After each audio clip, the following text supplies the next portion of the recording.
नमस्कार, आप सभी का स्वागत है द वॉइस टीवी। मैं हूं आपके साथ कुणाल। छत्तीसगढ़ की सियासत में इस वक्त एक ऐसा भूचाल आया है जिसने सत्ता पक्ष से लेकर विपक्ष तक सबको एक ही चक्रव्यूह में ला खड़ा कर दिया है, जहां केवल और केवल आरोप के तीर चल रहे हैं। शुरुआत होती है एक ऐसी खबर से जिसने कानून व्यवस्था के इकबाल पर मुहर लगाई। छत्तीसगढ़ के रायगढ़ में पुलिस ने आईपीएल सट्टे के खिलाफ अब तक की सबसे बड़ी कार्रवाई को अंजाम दिया।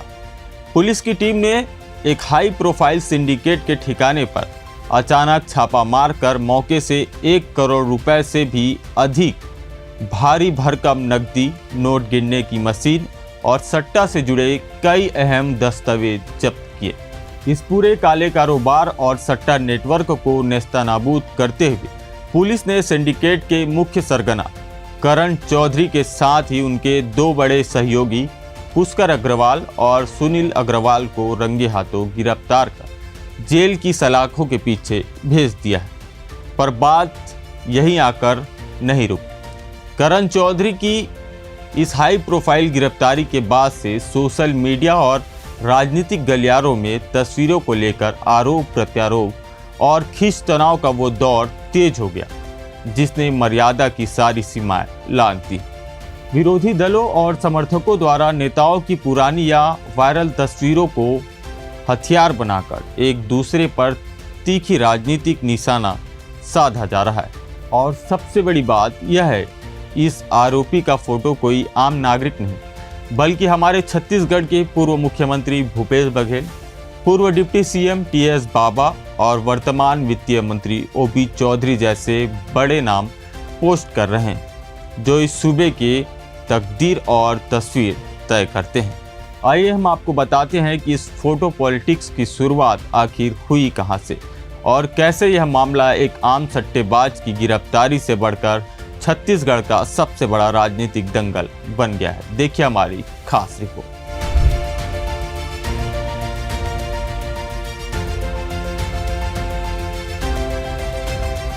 छत्तीसगढ़ की राजनीति में भूचाल लाने की शुरुआत की पूर्व मुख्यमंत्री भूपेश बघेल।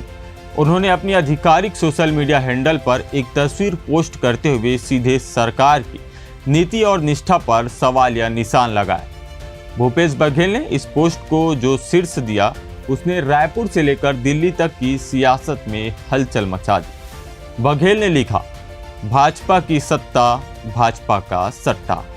पूर्व मुख्यमंत्री का सीधा और गंभीर आरोप है कि रायगढ़ में पकड़े गए सबसे बड़े ऑनलाइन क्रिकेटर सट्टा सिंडिकेट का यह सरगना यानी करण चौधरी कोई आम अपराधी या छोटा मोटा सट्टेबाज नहीं, बल्कि बघेल ने दावा किया कि यह शख्स सीधे तौर पर राष्ट्रीय स्वयंसेवक संघ यानी आरएसएस का सट्टा स्वयंसेवक है। इतना ही नहीं, बघेल ने तस्वीर का हवाला देते हुए यह भी कहा कि सट्टा स्वयंसेवक प्रदेश के कद्दावर नेता और वर्तमान वित्तीय मंत्री ओपी चौधरी का बेहद खास है, जो उनके साथ उठते बैठते, खाते खिलाते और छत्तीसगढ़ संवारते हुए नजर आ रहे हैं।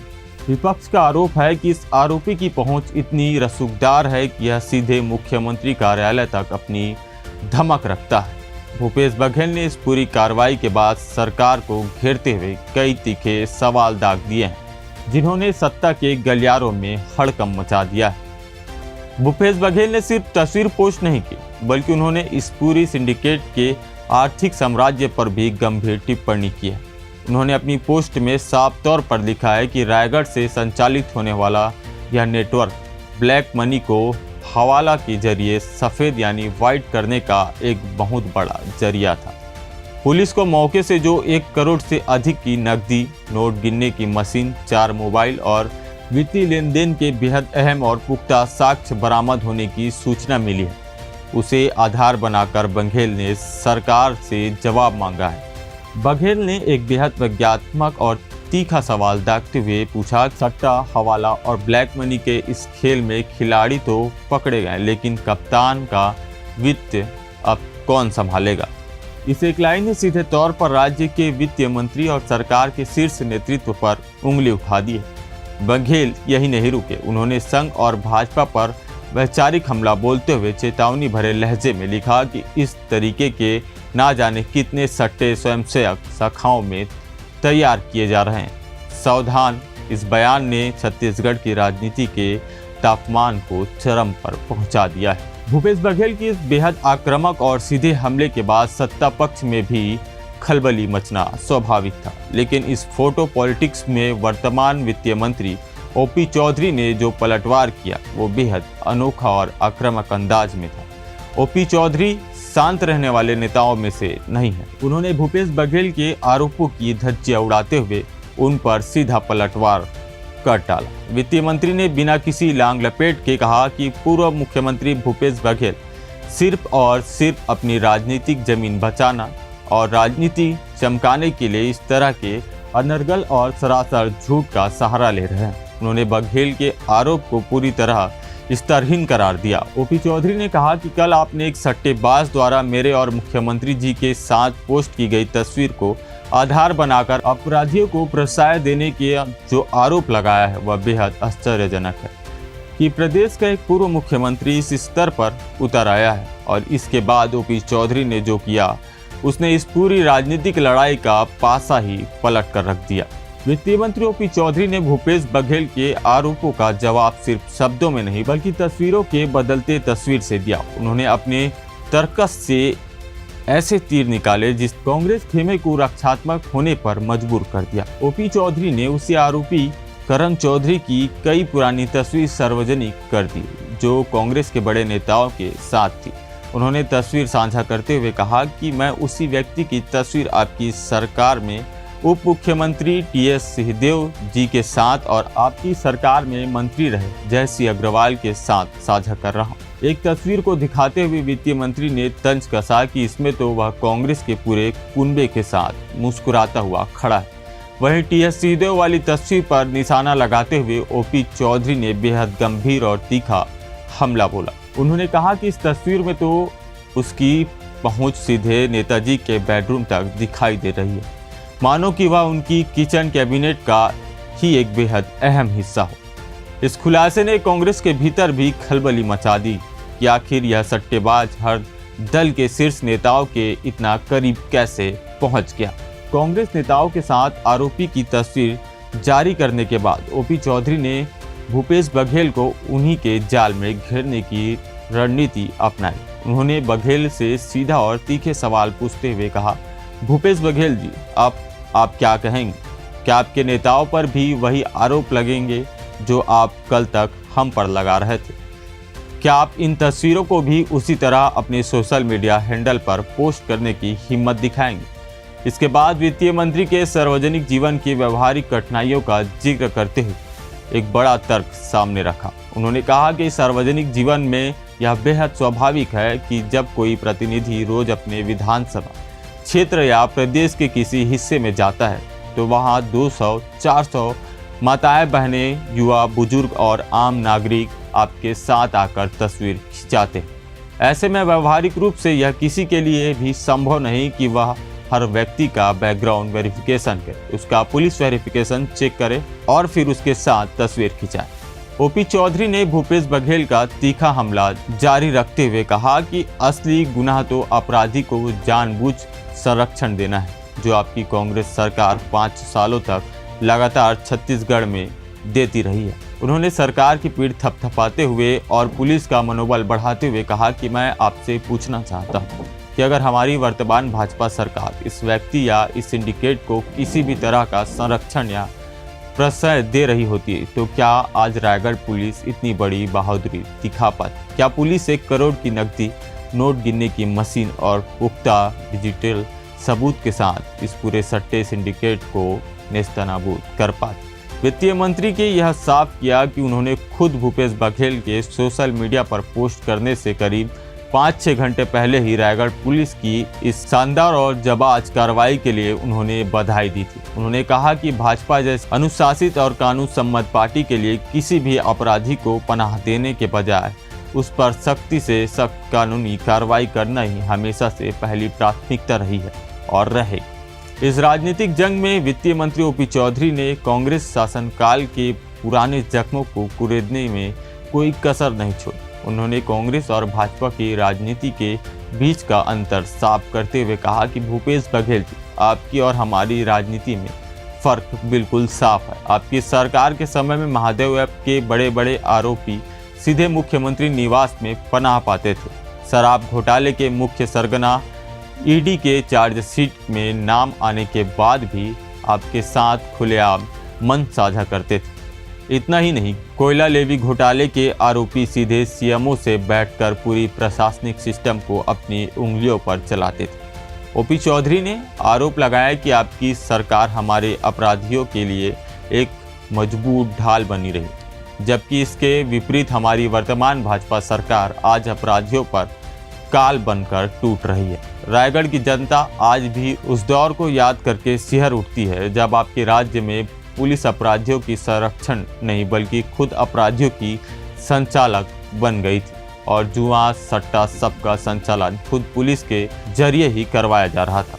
आज यह पुलिस अपराधियों की कमर तोड़ रही है और यही असली सुशासन है। ओपी चौधरी ने अपनी बात खत्म करते हुए कहा था कि जिस प्रदेश को आपने 5 सालों तक बेरहमी से लूटा, आज जब हम उसे संवार रहे हैं तो आप तस्वीर दिखाकर ब्लेम गेम का यह अनर्गल खेल खेल रहे हैं। यह छोली राजनीति छत्तीसगढ़ की शांत व्यवस्था की बुनियाद को कमजोर करेगी। लेकिन बात यही खत्म नहीं हुई। इस पूरी सियासी घमासान में जैसे ही वित्तीय मंत्री ओपी चौधरी ने आरोपी करण चौधरी की तस्वीर कांग्रेस के पूर्व मुख्यमंत्री टीएस सिंहदेव के साथ जारी की, तो इस विवाद में एक नया और बेहद वजनदार मोड़ आ गया। टीएस सिंहदेव, जिन्होंने छत्तीसगढ़ की राजनीति में बाबा के नाम से जाना जाता है, वो भला इस तरह के आरोप पर कहाँ चुप रहने वाले थे।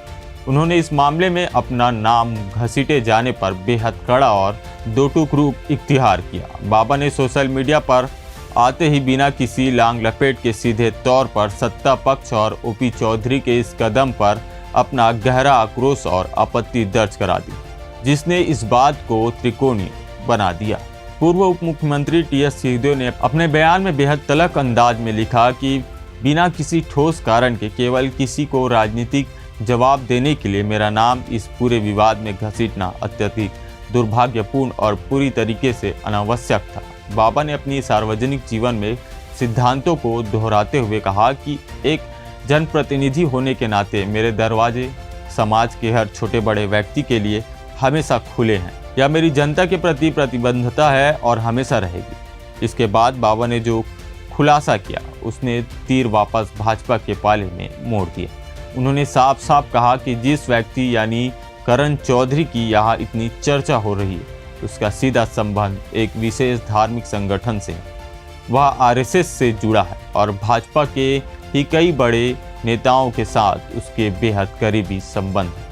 बाबा ने दहाड़ते हुए कहा कि मुझसे मिलने आने वाले व्यक्ति की राजनीतिक विचारधारा चाहे जो भी, मैं संवाद करता हूँ और करता रहूँगा, परंतु इसका मतलब यह कतई नहीं कि मैं उसकी किसी आपराधिक मंशा का समर्थन करता हूँ। मैंने कभी अपराध का समर्थन नहीं किया, ना करता हूँ और ना कभी करूँगा। इस मामले में तुरंत कड़ी कानूनी कार्रवाई होनी चाहिए और आरोपी को न्यायोचित सजा मिलनी चाहिए। टीएस सिंहदेव के इस कड़े बयान के बाद लगा था कि यह मामला अब शांत हो जाएगा, लेकिन राजनीति के चतुर खिलाड़ी ओपी चौधरी ने इस पर एक बार फिर जय वीरू वाला ऐसा जबरदस्त पासा फेंका कि सोशल मीडिया पर कमेंट्स की बाढ़ आ गई। वित्त मंत्री ओपी चौधरी ने बाबा के बयान पर चुटकी लेते हुए एक और पोस्ट दाग दिया। उन्होंने बाबा को बेहद सम्मानपूर्ण संबोधित करते हुए लिखा, आदरणीय टीएस सिंहदेव जी, आप व्यक्तिगत रूप से एक बेहद अच्छे और सुलझे हुए व्यक्ति हैं, लेकिन आप पढ़े तो गलत संगत में ही हैं। ओपी चौधरी ने आगे लिखा कि जिन्हें आप अपनी पोस्ट में सिर्फ किसी कहकर संबोधित किया है, यानी आपके अपने ही साथी भूपेश बघेल, कभी छत्तीसगढ़ की राजनीति में उनके साथ आपकी जोड़ी का जय वीरू की जोड़ी माना जाता था। अब अगर आपकी वही वीरू जबरन किसी पर बाल्टी भरकर कीचड़ उछालेगा तो इस बात की पूरी संभावना बनती है कि जय के ऊपर भी उसकी कुछ छींटे पड़ ही जाएगी। वित्तीय मंत्री ने व्यंग करते हुए कहा कि मुझे इस बात की बेहद प्रसन्नता है कि वैचारिक रूप से अब बाबा भी वही बात बोल रहे हैं जो मैं कह रहा था, यानी अपराधी की जगह सिर्फ और सिर्फ जेल में।